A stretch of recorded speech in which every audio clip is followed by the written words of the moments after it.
안녕하십니까. 무명의 그리스도입니다. 이번 시간은 본질적인 개념부터 제도를 세우자 4편 교회와 예배당의 차이에 대해서 그리고 역사적인 사건에 대해서 나누고자 합니다. 20세기 동방종교 사제였고 교사였고 저술가였던 알렉산더 슈머만이라는 사람이 있습니다.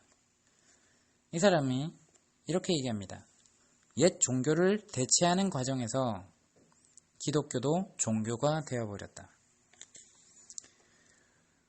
제가 앞서 얘기했듯이 그리스도인들은 종교 차원이 아닌 것을 분명히 얘기합니다. 우리가 우리 내부적으로 기독교인이다 라고 얘기를 하는 것은 예수님이 단지 온 인류를 구원하러 오신 죄에서 속량하시기 위한 타락된 인간을 구원하시기 위한 하나님의 수천 년 동안 이루어진 그 예언의 성취를 하시고자 오신 그 예수님의 모습이 아니라 기독교의 창시자 수준으로 낮추는 것이고 마호메트와 부처와 동일선상에서 놓는 세상이 말하는 사전의 의미로 4대 성인 중에 한 명으로 만드는 꼴입니다. 여러분, 우리는 그리스도인, 주님께 속한 자들, 거룩한 무리가 되었고 성령이 거하시는 성전된 사람들이라는 것을 우리가 반드시 기억하십시오. 19세기 미국 교회 사가이자 신학자인 아주 유명한 필립 샤프가 얘기했습니다. 사도시대의 그리스도인들이 특별한 예배 장소를 건축했다는 것은 말도 되지 않는다.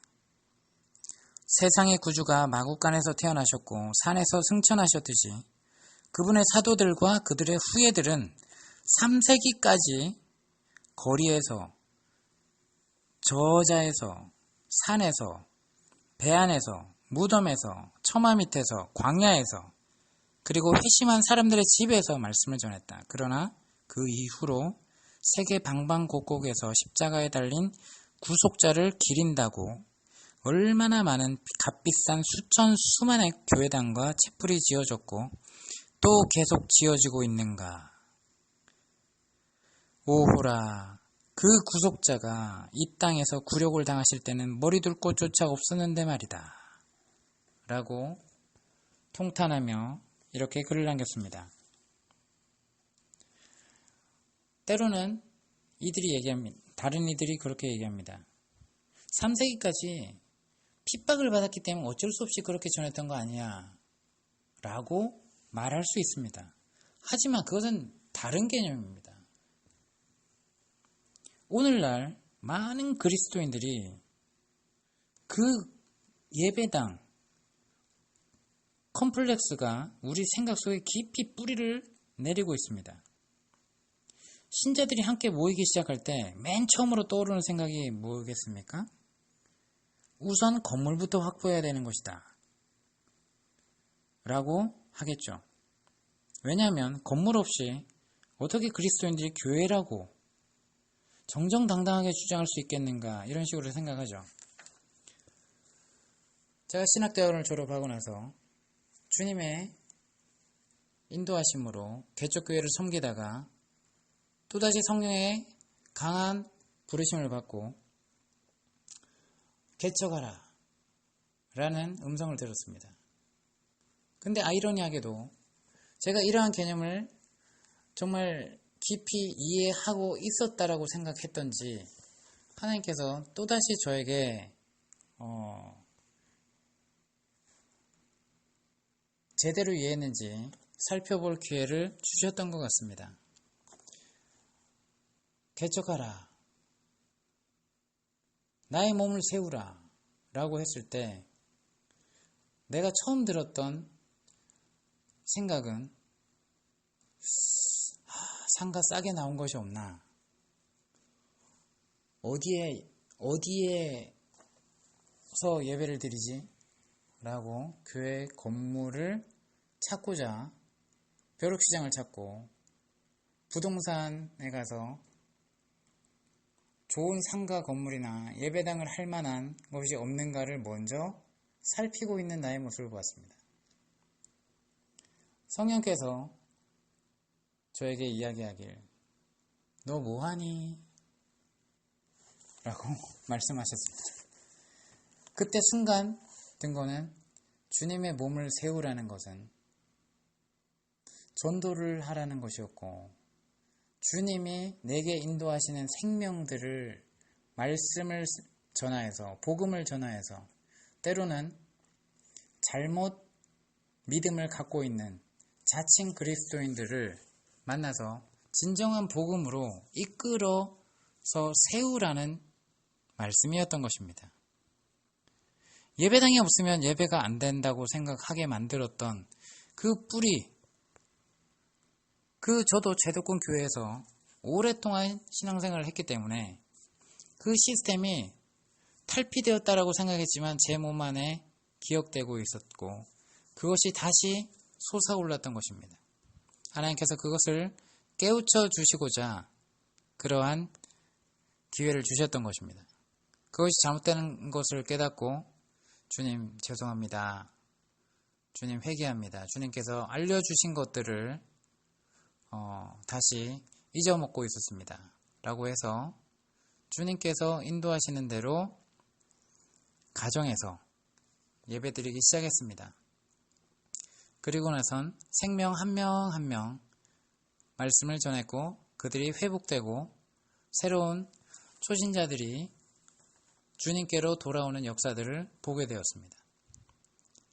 교회를 개척한다는 것은 어느 상가, 조그만 상가를 정해서 돈을 들여서 정말 교회 예배당을 세우는 것이 첫발이 아님을 말씀드립니다. 그것은 지극히 인간적인 제도화 시스템에 길들여져 있는 인간적인 생각에 근거를 둔 것이지 하나님의 말을 제대로 이해하지 못하고 하나님의 뜻대로 교회를 세우는 것이 아닌 것입니다. 솔직하게 말해서 일반적인 교회 그리스도인들이 뭐라고 표현하는지 한번 살펴봅시다. 지금 우리가 조금 전에 지나쳤던 정말 크고 멋진 교회를 봤어요? 내가 지금까지 본 교회 중에 제일 큰 교회네요. 저 큰 교회가 돌아가려면 전기료가 얼마나 될까요? 우리 교회는 너무 작아요. 좀 더 넓혀야 되는데. 주여, 우리에게 큰 교회를 허락하여 주시옵소서. 오늘은 교회가 너무 춥네요. 오늘 하나님의 집에 온 것이 즐겁지 않습니까? 주님의 성전에 들어올 때 경건한 마음을 가져야 합니다. 때로는 여기는 교회야. 하나님의 집에선 조용히 해야 돼. 라고 한 아이에게 주의를 주는 엄마의 모습들이 있습니다. 이런 표현을 들으면서 여러분, 교회를 뭐라고 생각하는 것입니까? 일반 그리스도인들이 뭐라고 표현합니까? 교회 건물이 얼마나 교회라는 개념과 깊이 잘못 관련되어 있는지 무의식 중에 우리는 이런 표현을 씁니다. 그래서 이런 사람들한테 교회가 무엇입니까? 라고 물어본다면 이들은 당황할 수밖에 없는 것입니다. 왜? 그들은 안다고 생각하기 때문에. 신전과 같은 개념으로 성전을 생각하고 구약의 성막과 같은 개념으로 이해하고 타 종교가 이야기하는 그 신전과 같은 토테미즘 신앙을 그대로 뿌리 깊게 이해하고 그 근거로 말씀을 이해한다는 것입니다. 앞서 말한 그 표현들은 신학 성서적 교회와는 아무런 상관이 없는 것입니다.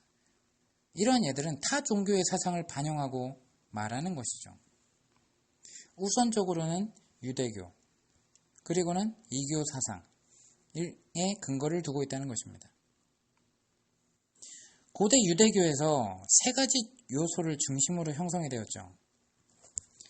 성전, 그리고 제사장, 그리고 희생제사.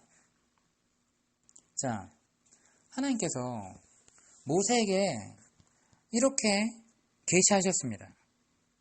그러나 예수님께서 오셔서 이 세 가지 전부를 폐하시고 자신 안에서 그것들을 완성하십니다.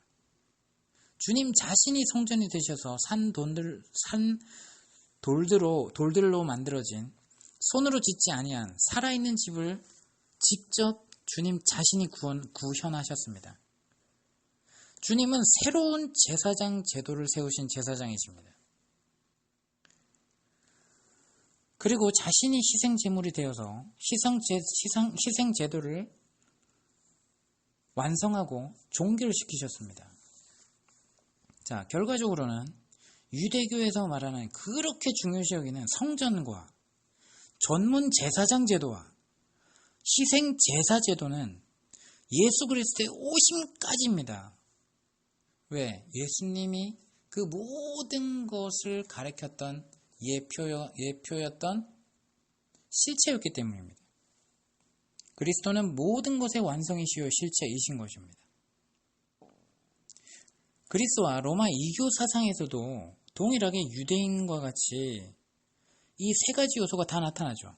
그리고 그리스와 로마 이교 사상에만 나타나는 것이 아닙니다. 어떠한 종교든지 토테미즘이든지 다 신전과 그리고 제사장이라는 어떤 신 앞에 중매를 서는 일반 백성이 감히 신 앞에 바로 설 수 있는 그러한 게 아니라 무당과 같은 접신하는 그러한 신에게 나아가는 그러한 중간 매체인 제사장과 그리고 그 제사 제도가 있죠.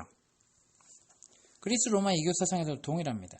이교도들도 그들의 신전과 제사장과 희생 제사를 하고 있었는데 오직 그리스도인들만이 예수님을 믿는 초대 교인들만이 이런 요소들을 모두 용도 폐기해버렸습니다. 기독교는 역사상 최초로 출현한 성전이 없는 인간의 제사장이 없는 종교라고 할 수 있습니다. 이 종교라고 표현하면 안 되지만 성전이 없는 종교로 이들이 보기에는 이교도들이 보기에는 아주 신기한 사람들이었습니다. 초대 그리스도인들의 생각에는 건축물이 아니라 사람들이 신성한 공간을 구성해야 하는 것입니다.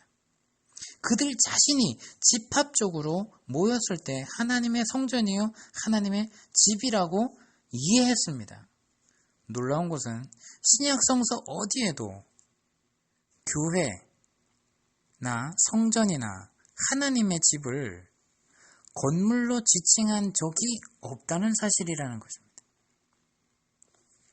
자, 여러분, 초기 그리스도인들에게는 교회를 건물이라고 부르는 것이 여러분 아내를 콘도라고 지칭하거나 어머니를 고층 빌딩이라고 하는 것과 매한가지인 표현인 것입니다. 너무나 아이러니하지 않습니까? 그리스도인들의 모임 장소를 에클레시아라고 일컬었던 최초의 기록이 190년경 알렉산드리아 클레멘트에 의한 것이었습니다. 그 클레멘트는 교회에 간다라는 표현을 최초로 사용한 사람이었는데 이것은 1세기 성도들에게는 아주 생소한 개념이었습니다. 신약 성서 전체에는 에클레시아는 언제나 장소가 아닌 사람들의 모임을 가리키는 것이었기 때문입니다. 이 신약 성서에 114번이나 등장하는 에클레시아는 전부 다 사람들의 모임을 가리킵니다. 자, 근데 이 단어가 영어의 church라는 이 단어는 헬라어의 큐리아콘에서 유래를 합니다. 그것은 주님께 속하다라는 뜻입니다. 머지않아 그 말에는 하나님의 집이라는 의미가 가미되었고 나중에는 건물로 지칭하게 변질되었다는 것입니다. 클레멘트가 말한 교회에 간다라는 표현은 예배를 위해 특별한 건물에 간다는 뜻이 아니었던 것입니다. 그것은 2세기 그리스도인들이 그들의 모임을 위해 사용했던 개인 가정 집을 지칭하는 말이었던 것입니다. 4세기의 콘스탄틴 시대가 도래하기 전까지는 예배를 위해 특별한 그 성전 역할을 하는 건물들을 세우지 않았습니다. 신약 성서학자인 그레이돈 스나이더라는 사람이 다음과 같이 필요합니다. 그런 가정집이 교회 건물로 개조된 어떤 건물이 남아있다는 증거 문서나 고고학적 자료가 없다. 또 콘스탄틴 이전에 지어진 어떤 교회당도 현존하지 않는다. 초기 교인들은 한결같이 가정집에서 모였다. 우리가 아는 바 300년까지는 먼저 교회당으로 지어진 건물이 존재하지 않았다. 라고 신약성서학자이자 역사가인 그 전문가가 이렇게 밝혀냈습니다. 또한 그들에게 하나님을 섬기도록 따로 세움을 받은 특별한 제사장 계급도 없었다. 그 대신 모든 신자가 하나님의 제사장임을 스스로 알고 있었고 초기 그리스도인들은 또 희생제사를 폐지했다. 왜냐하면 그들은 진실한 마지막 희생제물이 그리스도였고 그 희생제물이 왔다는 것을 정확하게 이해했고 그렇게 복음을 증거하였으며 그들은 그렇게 믿기 때문이었습니다. 단지 그들이 드린 유일한 제사는 찬양과 감사로 드리는 영적 제사였습니다. 여러분, 오늘 나눈 이 역사적인 근거들과 이러한 개념들을 그리고 오늘날 많은 성도들이라고 하는 사람들이 교회에 대해서 일컫는 표현들, 당신이 그러한 표현들을 쓰고 그렇게 이해하고 있지는 않습니까? 하지만 성서는 어떻게 가르치고 있는지 우리가 직면하여 생각해 봐야 될 필요가 있습니다. 이상입니다.